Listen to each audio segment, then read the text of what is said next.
Assalamualaikum warahmatullahi wabarakatuh. Kami dari kelompok 9 kelas 1A. Sebelumnya izinkan kami untuk memperkenalkan diri.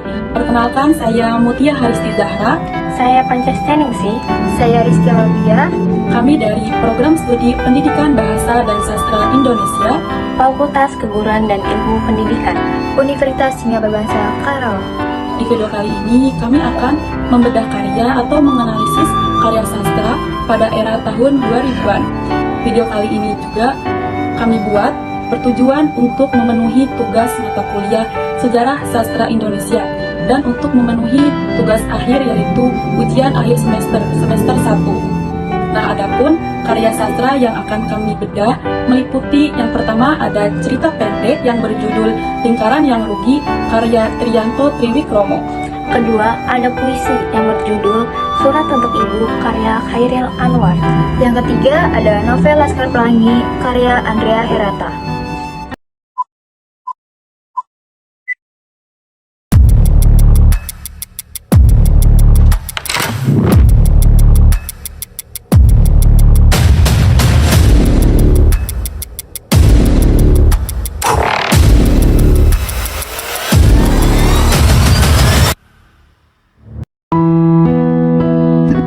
Sastra era 2000-an. Sejarah munculnya sastra angkatan 2000-an. Pada awal abad ke-21, perkembangan teknologi informasi dan globalisasi membuka pintu bagi perubahan besar dalam dunia sastra. Internet menjadi medium yang memungkinkan penulis untuk lebih mudah mempublikasikan karyanya, merubah dinamika pembaca, dan menciptakan ruang baru untuk ekspresi kreatif. Selain itu, perubahan sosial dan politik yang signifikan di berbagai belahan dunia turut mempengaruhi tema dan pendekatan sastra pada periode ini. Sastra angkatan 2000 menjadi refleksi dari perubahan-perubahan ini, menampilkan keberagaman gaya, ide, dan sudut pandang yang mencerminkan kompleksitas masyarakat kontemporer. Karakteristik atau ciri-ciri sastra angkatan 2000-an dibagi menjadi 4. Yang pertama, pluralitas gaya dan genre. Sastra angkatan 2000 ditandai oleh keberagaman gaya penulis dan genre. Penulis cenderung mengeksplorasi batas-batas tradisional sastra dan menciptakan karya yang inovatif. 2. Teknologi dan sastra. Pengguna teknologi, khususnya internet, memiliki dampak besar bagi cara karya sastra inovatif dikonsumsi dan didistribusikan. Penulis memanfaatkan platform daring untuk berkomunikasi langsung dengan pembaca dan mengeksplorasi tema-tema terkait teknologi. Ketiga, fokus pada identitas dan intensionalitas. Sastra angkatan 2000 menyoroti kompleksitas, identitas individual dan eksplorasi aspek-aspek seperti ras, genre, dan kelas sosial dengan pendekatan yang lebih mendalam, mencerminkan keberagaman manusia. Keempat, fiksi spekulatif dan realisme digital. Muncullah fiksi spekulatif yang mengeksplorasi dunia alternatif dan realisme digital menjadi tren. Penulis menggunakan imajinasi dan teknologi untuk merespon perubahan dunia modern. Selanjutnya ada kelebihan dan kekurangan sastra angkatan 2000-an. Kelebihan sastra tahun 2000-an terbagi menjadi 5. Yang pertama ada pencerminan sebagai karya reformasi di mana terjadi revolusi. Yang kedua ada penggunaan tema yang beragam. Yang ketiga ada kekuatan narasi yang lancar dan mengalir. Yang keempat banyaknya muncul karya sastra pembangunan jiwa. Yang kelima ada kejadian menarik yang inspiratif banyak digunakan pengarang dalam penulis karyanya. Adapun kekurangan sastra tahun 2000-an yaitu terbagi menjadi 3. Yang pertama ada banyaknya muncul sastra perkelaminan yang cenderung merusak moral bangsa. Yang kedua adanya lapisan sastrawan muda dengan ekspresinya yang bergebu-gebu berkata secara terbuka, bebas dan tidak terlalu memperhatikan nilai moral yang berkembang di masyarakat. Yang ketiga ada beberapa sastrawan cenderung sekuler dan feminis dalam menulis karyanya. Peristiwa-peristiwa penting angkatan 2000-an terbagi menjadi 5. Yang pertama adanya terbitnya jurnal cerpen tahun 2000 oleh Joni Ardianta dan kawan-kawan. Yang kedua ada lomba sayembara menulis novel Dewan Kesenian Jakarta tahun 2003. Yang ketiga ada Festival Seni Surabaya tahun 2005. Yang keempat ada Kongres Cerpen yang dilaksanakan secara berkala 2 tahun sekali. Yang kelima ada Caibara Sastra. Tokoh sastrawan pada era 2000-an. Yang pertama ada Andrea Hirata. Andrea Hirata Seman Said Harun atau yang lebih diketahui bernama Andrea Hirata, di mana ia lahir di Pulau Belitung Timur, lebih tepatnya di Bangka Belitung. Beliau lahir pada tanggal 24 Oktober tahun 1967. Andrea Hirata ialah anak keempat dari pasangan Seman Said Harunaya dan N.A. Mastura. Adapun riwayat pendidikan Andrea Hirata, ia bersekolah di SD, SMP, SMA Muhammadiyah, dan Universitas Indonesia. Andrea Hirata merupakan anak yang memiliki impian yang sangat tinggi. Hingga kemudian, setelah ia lulus dari SMA, Andrea Hirata pergi ke Pulau Jawa dan meneruskan pendidikannya di Fakultas Ekonomi Universitas Indonesia. Dan ia berhasil menyelesaikan studinya dengan predikat cum laude. Meskipun studi mayornya ekonomi, ia amat menggemari sains, fisika, kimia, biologi, astronomi, dan tentu saja sastra. Sejak tahun 2010, secara mandiri, Andrea Hirata memperkenalkan minat baca, minat menulis, dengan mendirikan museum sastra pertamanya, dan satu-satunya di Indonesia. Museum Katak Andrea Hirata, ia merupakan pemenang pertama penghargaan sastra New York Book Festival pada tahun 2010 untuk The Rainbow Strops Laskar Pelangi edisi Amerika, dan pemenang pertama Regenbogen Trupp Laskar Pelangi pada edisi Jerman, serta karya lainnya. Tidak hanya itu, pada tahun 2017 ia meraih penghargaan budaya dari pemerintah Perancis untuk karyanya Laskar Pelangi edisi Perancis, penerbit Mercure de France. Nah, adapun karya-karya Andrea Hirata. Yang pertama ada novel yang berjudul Laskar Pelangi. Novel ini merupakan novel pertama karya Andrea Hirata yang diterbitkan oleh Bentang Pustaka pada tahun 2005. Yang kedua ada novel Sang Pemimpi. Novel ini merupakan buku kedua dari tetralogi Laskar Pelangi dan diterbitkan oleh Benteng Pustaka pada bulan Juni tahun 2006. Yang ketiga ada novel Ayah yang diterbitkan oleh Benteng Pustaka pada tahun 2015. Novel Ayah merupakan novel fiksi karya Andrea Hirata. Tokoh sastrawan pada era 2000-an yang kedua ada Chairil Anwar. Chairil Anwar lahir di Medan, Sumatera Utara pada tanggal 26 Juli tahun 1922 dan wafat di Jakarta 28 April 1949. Ia merupakan seorang penyair. Dan riwayat pendidikan Chairil Anwar, ia dulunya bersekolah di Hollands Inland School atau HIS, merupakan sebuah sekolah dasar khusus orang-orang pribumi pada masa penjajahan Belanda. Nah, adapun untuk penghargaan Chairil Anwar, yang pertama ada Bagasasi Award dari pengurus Badan Kekeluargaan Masyarakat Bekasi atau BKMB. Bekasi Award itu sebagai salah satu bentuk kepedulian dan perhatian dari pengurus DKB terhadap hasil karya besar Chairil Anwar. Nah, karya-karya dari Chairil Anwar. Chairil Anwar memiliki jumlah karya sebanyak 96 karya, termasuk 70 puisi. Nah, di sini ada 3 dari salah satu karya Chairil Anwar, yaitu yang pertama ada puisi yang berjudul Ibu, yang kedua ada puisi yang berjudul Aku, dan yang ketiga ada puisi Karawang Bekasi. Tokoh sastrawan pada era 2000-an. Yang ketiga ada Triyanto Triwikromo. Ia lahir di Salatiga pada tanggal 15 September tahun 1964. Riwayat pendidikannya yaitu lulus jurusan Pendidikan Bahasa dan Sastra Indonesia, Fakultas Pendidikan Bahasa Sastra, IKIP Semarang, serta lulusan Magister Ilmu Susastra Universitas Diponegoro, Semarang.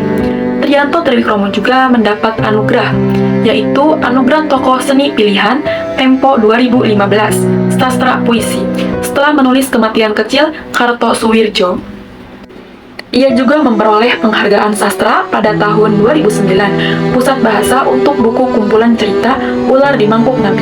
Adapun Surga Sungsang, buku cerita terbitan Gramedia Pustaka Utama 2014, masuk 5 besar Kusala Sastra Katulistiwa 2013 sampai 2014. Nah, adapun karya-karya Triyanto Triwikromo, yang pertama ada kumpulan cerpen yang berjudul Ragaula, yang terbit pada tahun 2002. Yang kedua ada novel yang berjudul Kematian Kecil Karto Suwirjo, tahun 2015. Yang ketiga ada kumpulan cerpen yang berjudul Malam Sepasang Lampion, yang terbit pada tahun 2017. Baik, di sini saya akan menganalisis karya sastra, prosa, berupa cerita pendek. Nah, adapun di sini mengkaji lebih dalam karya sastra Triyanto Triwikromo. Harus perlu diketahui bahwa Triyanto Triwikromo merupakan sastrawan pada angkatan tahun 2000-an. Nah, ada nih salah satu karya sastra beliau yang sangat menarik adalah cerpen yang berjudul Lingkaran yang Rugi. Kenapa sih cerpen itu bisa dikatakan sebagai cerpen yang menarik? Daripada penasaran, yuk langsung aja kita analisis karya cerpennya. Nah teman-teman, sebelum kita lebih dalam lagi menganalisis cerita pendek yang berjudul Lingkaran yang Rugi ini, alangkah baiknya kita mengetahui dulu nih, ini ada sedikit sinopsis dari cerpen ini.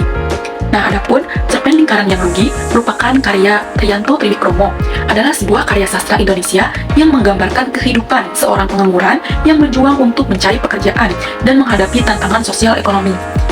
Nah, setelah kita mengetahui sinopsisnya terlebih dahulu, mari langsung saja kita analisis lebih dalam lagi mengenai cerpen ini.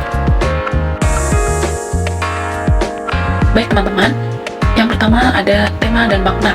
Cerpen Lingkaran yang Rugi secara khusus mengangkat tema pengangguran dan kemiskinan. Melalui karakter pengangguran utama, penulis menggambarkan kondisi sosial yang kompleks, di mana sejumlah besar masyarakat terjebak dalam lingkaran kemiskinan. Kemiskinan yang sulit untuk dipatahkan. Makna dari cerpen ini adalah untuk mengajak pembaca menjadi lebih peka terhadap masalah pengangguran dan kemiskinan yang sering diabaikan.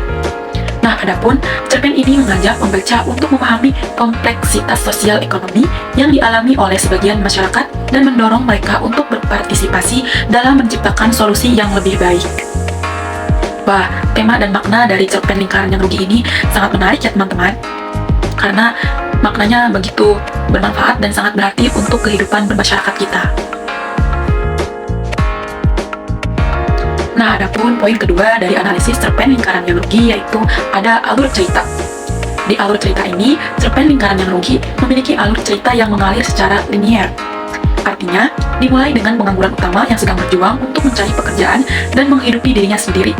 Alur cerita berfokus pada perjalanan karakter utama dalam menghadapi setiap hambatan dan rintangan terkait pekerjaan serta upaya mereka untuk keluar dari lingkaran kemiskinan.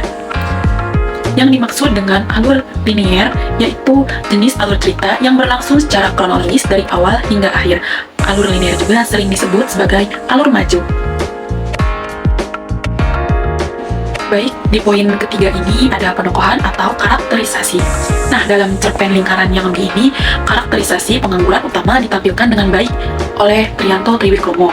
Karakter ini tidak memiliki nama, tetapi digambarkan sebagai seseorang yang gigih, keras kepala, dan optimis, meskipun menghadapi tantangan yang sulit. Penulis menjelaskan keadaan emosional karakter dengan mendetail, sehingga pembaca dapat merasakan pengalaman pengangguran utama secara mendalam. Selain karakter utama, penulis juga menghadirkan karakter pendukung yang memberikan kontras dan konflik dalam cerita.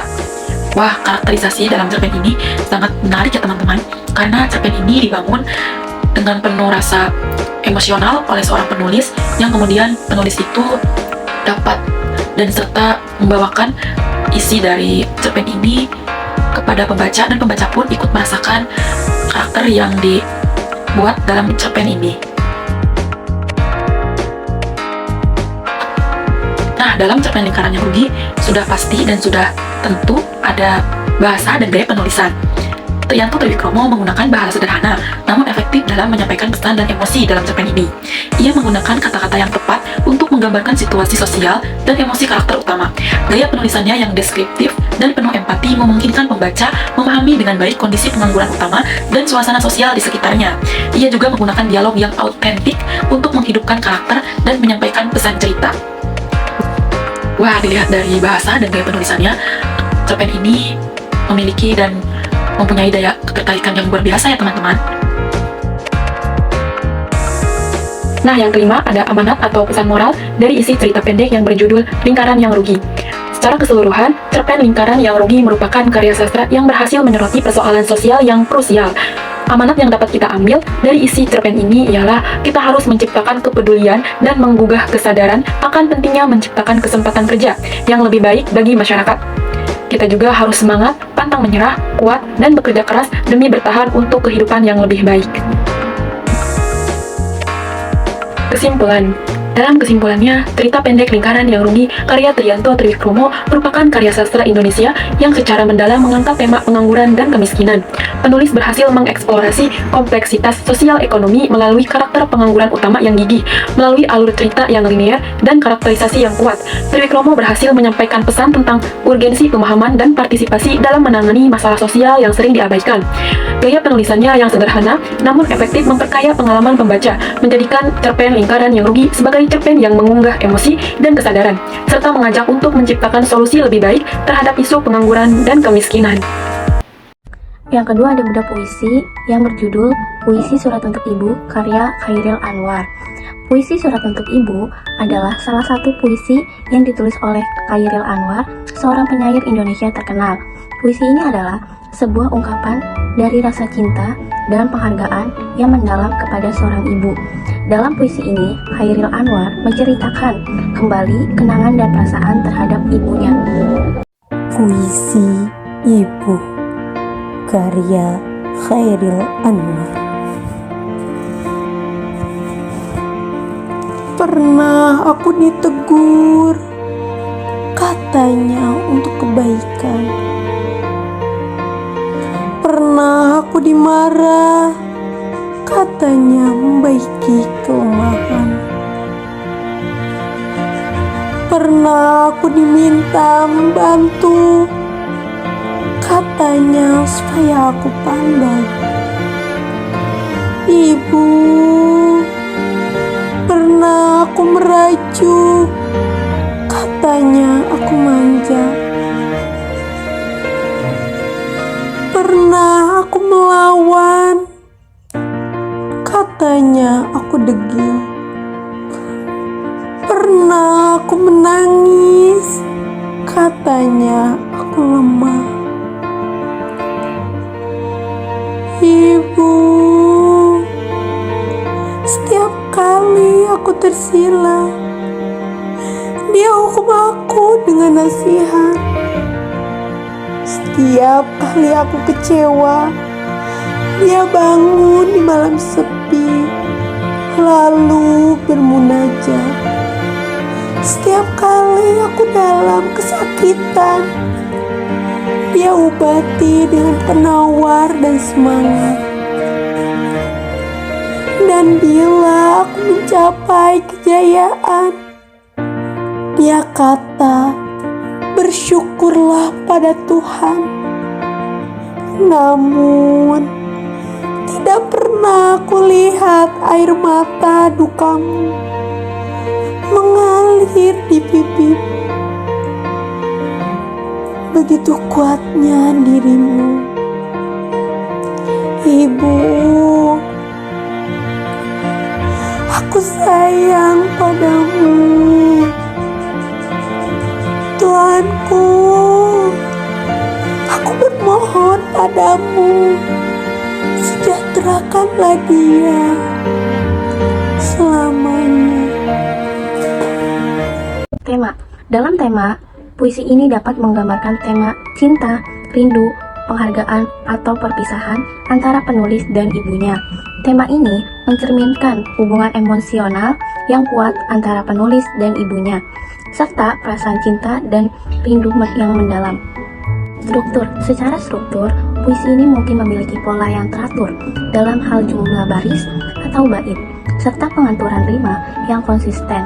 Struktur puisi ini dapat memberikan ritme dan kesan terhadap pembaca. Selain itu, ada juga pengulangan kata-kata atau rasa yang mencolok, yang memberikan kekuatan dan pesan yang lebih kuat. Gaya bahasa. Dalam gaya bahasa, penulis mungkin menggunakan bahasa kiasan, metafora, simbol, atau perumpamaan. Penggunaan gaya bahasa ini dapat memberikan dimensi tambahan pada puisi. menggambarkan perasaan penulis dengan cara yang lebih kuat dan mendalam. Suasana yang mencerminkan dalam puisi ini dapat beragam, tergantung pada interpretasi dan pemahaman pembaca.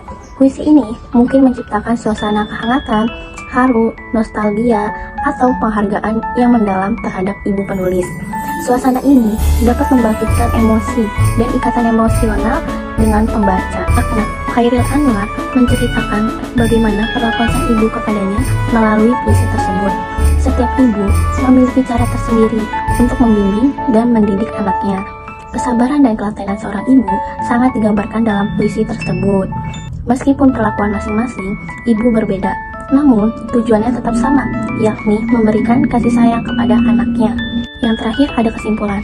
Kesimpulannya adalah puisi Surat untuk Ibu karya Chairil Anwar. Penyair menggambarkan rasa cinta, kehangatan, dan kenangan indah terhadap ibunya. Dengan bahasa yang sederhana, namun kaya akan makna, Chairil Anwar berhasil menyampaikan kekosongan yang dirasakan tanpa kehadiran ibu, kelembutan dalam senyum dan tangan ibu, serta kenangan indah saat masih kecil. Puisi ini menciptakan gambaran kasih sayang yang mendalam, menggugah emosi, dan menekankan pentingnya ikatan kekeluargaan. Yang terakhir ada bedah karya novel. Novel Laskar Pelangi karya Andrea Hirata. Novel Laskar Pelangi adalah sebuah karya novel Andrea Hirata yang menceritakan tentang perjuangan sekelompok anak-anak muda di Pulau Belitung dalam menggapai pendidikan dan mewujudkan impian mereka. Cerita ini menggambarkan semangat, persahabatan, dan ketabahan dalam menghadapi berbagai tantangan. Selanjutnya ada tema, bahwa tema novel Laskar Pelangi semangat perjuangan yang disertai dengan keikhlasan 11 orang anggota Laskar Pelangi dalam menempuh pendidikan. Mereka dengan segala kekurangan dan keterbatasan yang ada, namun mereka pantang menyerah dalam menuntut ilmu. Amanat dari novel Laskar Pelangi yang disajikan pengarang ini menggunakan cara penyampaian amanat secara eksplisit dan implisit. Tetapi dalam hal ini yang lebih dominan adalah cara penyampaian secara eksplisit. Nasib tokoh utama dalam novel ini berakhir bahagia karena dapat melanjutkan studinya ke luar negeri. Semuanya itu karena perjuangan tokoh utama. Sedangkan cara penyampaian secara implisit dikarenakan kolersinya dengan tema yang dapat ditebak. Penyampaian secara implisit ini pun dinilai tepat oleh pembaca secara umum karena mereka mampu memahami pesan yang disampaikan oleh pengarang kepada pembaca. Selanjutnya ada penokohan. Yang pertama ada tokoh Ikal atau Aku. Seorang tokoh utama pada novel ini, Ikal adalah anak pegawai PN Timah Rendahan. Ikal adalah seorang siswa Muhammadiyah yang punya tekad yang kuat untuk meraih cita-cita agar tidak menjadi kuli panggul dan bisa merubah hidup keluarganya. Karakter tokoh Ikal ini adalah setia kawan, ramah, sabar, dan juga cukup pintar. Ikal juga sangat berbakti kepada kedua orang tuanya dan sekolah. Yang kedua ada Lintang, anak pesisir pantai dari seorang nelayan. Lintang ialah seorang anak yang sangat berjuang demi pendidikannya. Lintang juga sangat berbakti kepada kedua orang tuanya. Lintang punya otak yang sangat brilian, pintar, dan jenius. Namun ia tidak pernah sombong atas kepintarannya yang ia miliki. Lintang juga sangat setia kawan. Selain itu, ia juga hobi membaca. Yang ketiga ada Mahar, seorang siswa Muhammadiyah yang sangat mahir dalam bidang seni hingga sangat pintar bernyanyi dengan suara yang merdu. Mahar juga sangat peduli kepada teman-temannya. Mahar memiliki tekad yang sangat kuat terhadap apa yang ia inginkan walaupun akhirnya ia akan menjadi pembuat dokumentasi permainan anak tradisional. Yang keempat ada Trapani, seorang siswa Muhammadiyah yang sangat rapi dan bersih, perfeksionis, santun, dan sangat berbakti kepada ibunya. Trapani juga tampan seperti Mahar, namun Trapani sangat tidak beruntung karena ketergantungannya Trapani harus menghuni rumah sakit bersama ibunya. Yang kelima ada Kucai, ketua kelas yang selalu mengeluh minta digantikan jabatannya. Kucai sosok anak yang sangat sok gengsi, berwajah manis, manja, namun dia juga lembut dalam pelajaran. Kucai pada saat kecil kekurangan gizi sehingga dia mengalami rabun jauh. Kucai sangat pintar hanya dalam bidang politik dengan mulut besarnya. Dia juga mempunyai sikap yang optimis, populer, dan oportunis. Yang keenam ada Borek, anak yang bertubuh paling besar hingga dijuluki Samson. Ini sangat nakal, susah diatur, dan sangat ingin menjadi cowok maco. Namun ia juga sangat konsisten terhadap apa yang ia ingin capai. Namun sayangnya setelah dewasa ia hanya menjadi kulit toko yang dimiliki oleh Akyong dan Sahara. Yang ketujuh ada Harun, seorang anak yang keterbelakangan mental, berkaki X, namun ia selalu rapi dibandingkan teman-temannya. Rambutnya seperti Chairil Anwar, sosok anak yang sangat ceria, mudah senyum, santun, pendiam, teman yang baik, namun selalu mendapatkan rapot khusus, selalu bertanya kapan libur lebaran. Yang kedelapan ada Syahdan, seorang anak nelayan yang memiliki tubuh kecil, namun selalu ceria, tukang dempul perahu, pekerja keras, tidak putus asa. Yang kesembilan ada Syahara, seorang gadis muslimah yang berjilbab, bertumbuh ramping, anak dari atasan kepala Pari PN Timah, gadis yang keras kepala, tegas dalam bersikap, perhatian, skeptis, jujur, tetapi ketus terutama pada Akyong. Yang ke-10 ada Akyong, seorang anak Konghucu yang hidup dari bidang kebun sawi, bermuka lebar, rambutnya serupa landak, mata tertarik ke atas, gigi tonggos, namun baik dan sangat polos kecuali kepada Syahara. Penyimpanan perasaan pada Syahara, masuk ke Islam, lalu berubah nama menjadi Muhammad Judullah Gufran Nurjaman. Yang ke-11 ada N.A. Muslimah, seorang guru yang pandai, karismatik, pantang menyerah, ramah, baik, mengajar seluruh pelajaran, pekerja keras, bertanggung jawab, dan selain mengajar dia juga suka manja. Yang ke-12 ada K.A. Harafan Effendi. K.A. Harafan Effendi ini adalah seorang kepala sekolah yang berkumis tebal, rambut yang sudah beruban, berjenggot, pintar, pekerja keras, baik, dan bijaksana. Yang ke-13 ada Flo, seorang anak gedong kaya raya, percaya ilmu gaib, sangat tomboy, baik, tidak mudah dipengaruhi atau berubah pendiriannya, keras kepala, yang akhirnya berubah menjadi baik hingga memakai jilbab. Yang ke-14 ada Bodenga, pawang buaya yang selama hidup selalu dikelilingi buaya, baik, penyayang hewan, dingin, tidak ramah, wajahnya carut-marut dan usianya kira-kira 40-an. Yang ke-15 ada Ibu Friska, sebagai kepala SDPN, ia adalah seorang wanita keras yang terpelajar, progresif, serta tinggi hati. Yang ke-16 ada Erien Resmalda N, seorang mahasiswa yang berjuang untuk menulis tugas akhirnya, cerdas, agamis, cantik, dan baik hati. Yang ke-17 ada Frovian, seorang dokter jiwa yang sangat berpengalaman yang baik hati. Selanjutnya ada Alur. Alur Laskar Pelangi bisa dikatakan tersusun sangat rapi dan maju ke depan. Dalam arti, peristiwa-peristiwa disusun secara kronologis berdasarkan waktu kejadiannya. Akan tetapi, tidak jarang ada terjadi pengulangan kembali atau flashback. Untuk memperjelas permasalahan pokoknya, tiap-tiap peristiwa mempunyai makna dalam fungsinya untuk menjelaskan konflik-konflik antara pengarang dengan lingkungannya sehingga terwujud tema cerita yang mendasarinya. Jadi, dapat dikatakan adanya keterjalinan antara penokohan, pembentuk peristiwa-peristiwa yang akhirnya membentuk sebuah tema. Selanjutnya ada sudut pandang. Secara umum, tokoh Ikal yang berperan penting di dalam pengungkapan peristiwa-peristiwa yang terjadi. Selain itu, pengarang menggunakan tokoh lain seperti Syahdan dalam menuturkan ceritanya dengan peran yang lain tanpa mengubah maksud dan efek ceritanya. Pengarang menggunakan sudut pandang ini untuk memperindah karyanya dan memberikan ciri khas karakteristik. Pengarang mencerminkan sifatnya dalam penutur ceritanya melalui tokoh Ikal dan Syahdan. Adapun gaya pengarang yaitu selalu ingin maju untuk mencapai kesuksesan seperti sekarang ini. Pengarang juga menggunakan bahasa istilah sains yang dipahaminya dan dituangkan dalam karya-karyanya. Selanjutnya ada setting. Sebuah novel tentu terdapat latar yang sangat kompleks. Di dalam Laskar Pelangi memerlukan tempat yang lebih beragam dan waktu yang lama.